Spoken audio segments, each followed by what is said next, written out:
Multiple offers? Which one should you choose?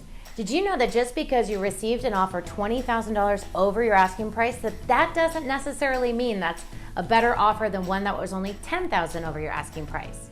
Believe me, I want you to pocket the most amount of money for your house too, so I understand why you'd be confused here. I help sellers choose specific offers for very specific reasons, and sometimes the offers they choose didn't even have the highest price. I'm Tristan Campanella with Home by Tristan, and I'm going to break down some key things to think about besides that offer price when you are looking and reviewing at your multiple offers.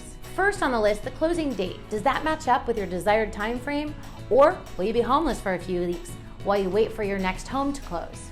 How important is that date to you? What type of financing does the buyer have? Are they offering cash or getting a loan?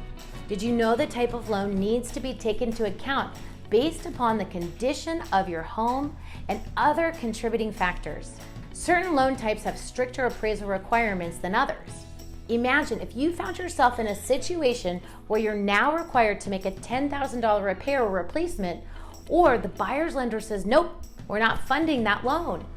Are they offering an additional down payment if the appraised value does not come in at their offered purchase price? In a hot market like this, everyone is offering over asking price. Does that mean you will actually receive that price? Not if you potentially accept the wrong offer or if you don't counter out certain items in the contract. How about the home inspection contingency? Most buyers want an inspection on their new home before moving in. Truthfully, it's a great way to protect themselves from unforeseen circumstances. However, again, we're in a market so hot that we're seeing plenty of buyers waiving their inspection contingency.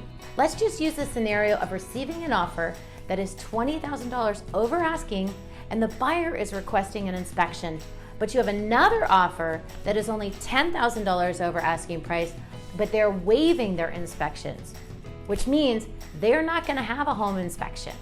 Well, then that's something to really consider, because on a home that is having inspections, you are open to the possibility of the inspector finding issues that you didn't even know of.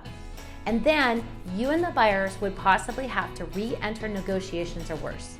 They could simply walk away. Those are only a few things to think about when you're reviewing multiple offers.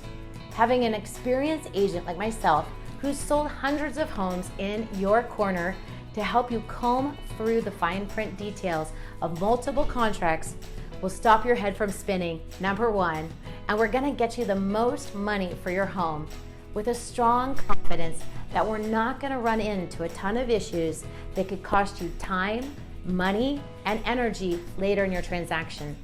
To find out some other reasons that the highest price offer may not always be the best choice for you when selling your home, hit that contact below. I'm Tristan Campanella with Home by Tristan, and I'm here to help.